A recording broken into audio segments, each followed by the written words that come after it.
આજે આપણે બનાવીશું ઊંધિયું. ફુલાવર, બટાકા, રતાળું, ગાજર, વાલોર, પાપડી અને સુરતી પાપડી બધી જ વસ્તુઓને 2 સીટીમાં બાફી અને પછી ફાસ્ટ ગેસની આંચ કરી તળી લેવાના. એક બાજુ 1.5 થી 2 વાટકી ચણાનો લોટ લેવાનો, તેમાં ધાણા જીરું, થોડો ગરમ મસાલો, લાલ મરચું, હળદર, મીઠું વગેરે સૂકા મસાલા કરવાના. જે પ્રમાણે તમારે રવૈયા અને મૂઠિયા કરવા હોય તે પ્રમાણે લોટ લેવાનો અને એ મુજબ લોટમાં બધા મસાલા કરવાના. સિંગદાણા, લીલા મરચાં અને લસણને મિક્સરમાં પીસ કરી અધકચરું વાટી અને એને લોટમાં મિક્સ કરવાનું. હવે તેમાં આપણે થોડીક ખાંડ નાખીશું અને 1 લીંબુનો રસ મિલાવવાનો. થોડુંક ખટમીઠા રવૈયા અને મૂઠિયા ખૂબ જ સરસ લાગે છે. તમારે 1 ચમચી દહીં નાખવું હોય તો પણ નાખી શકાય છે.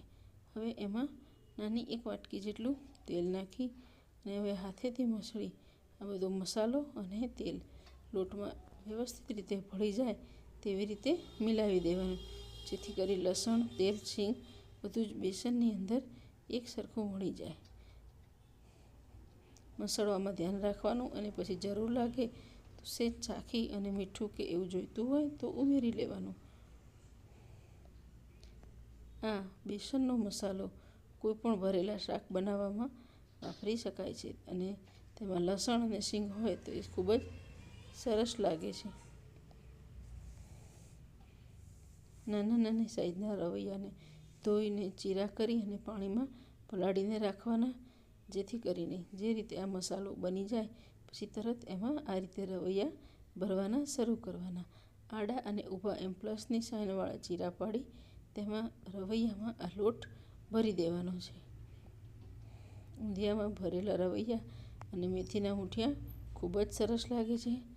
પહેલાં આપણે આ લોટમાંથી બધા જ રવૈયા ભરી દેવાના, પછી તેમાં ધોઈને ઝીણી સમારેલી મેથી મિલાવી દેવાની અને ધીમે ધીમે થોડુંક પાણી રેડી એ મેથીની કણેક બાંધી દેવાની.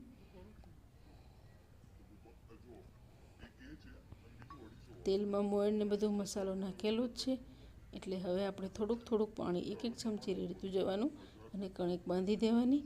પછી કણેક બંધાઈ જાય પછી 1 ચમચી તેલ નાખી અને ટૂંપી અને સરસ મૂઠિયા વળે એવો સોફ્ટ લોટ બાંધી દેવાનો છે.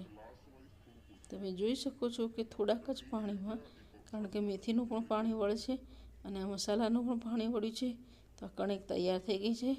હવે એના નાના પાતળા મૂઠિયા વાળી અને તૈયાર કરી દેવાના, જે આપણે ઊંધિયામાં નાખવાના છે.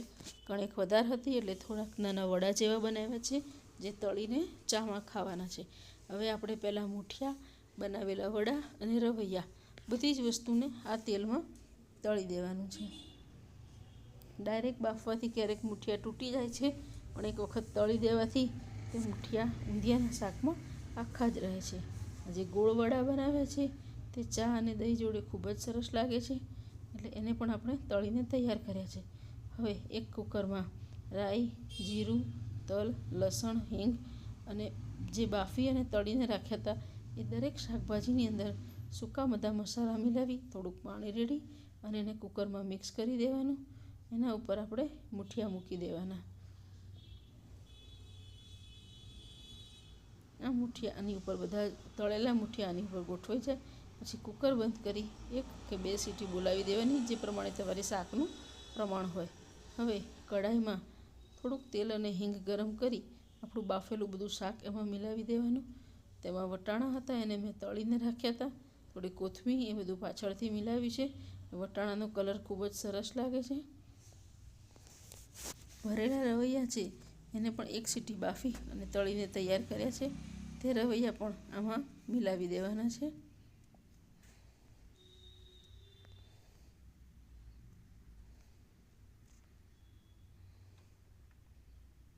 હવે તેમાં અડધું લીંબુ નીચોવી દઈશું. ઊંધિયાનું દરેક શાક મોટું સમાર્યું છે, કારણ કે આપણે પહેલાં એને બાફી અને પછી તળી લીધું હતું, એટલે બહુ ઝીણું શાક સમારવાની જરૂર નથી. અને રતાળું, વાલોર, પાપડી, વટાણા દરેક વસ્તુ ચડી ગઈ છે. વટાણા ચડવામાં બહુ વાર નથી લાગતી, એટલે એને અલગથી 1 સીટી બોલાવી અને થોડા તળી કાઢ્યા હતા, જેથી એનો કલર પણ આમાં ખૂબ જ સરસ લાગે છે. આની અંદર તમે કાજુના ટુકડા, ખારેકના ટુકડા બધી જ વસ્તુ નાખી શકો છો. તો આ ઊંધિયું ગમ્યું હોય તો આ રેસીપીને લાઇક અને શેર કરી ચેનલને સબસ્ક્રાઈબ કરજો એક નવા વિડીયો માટે.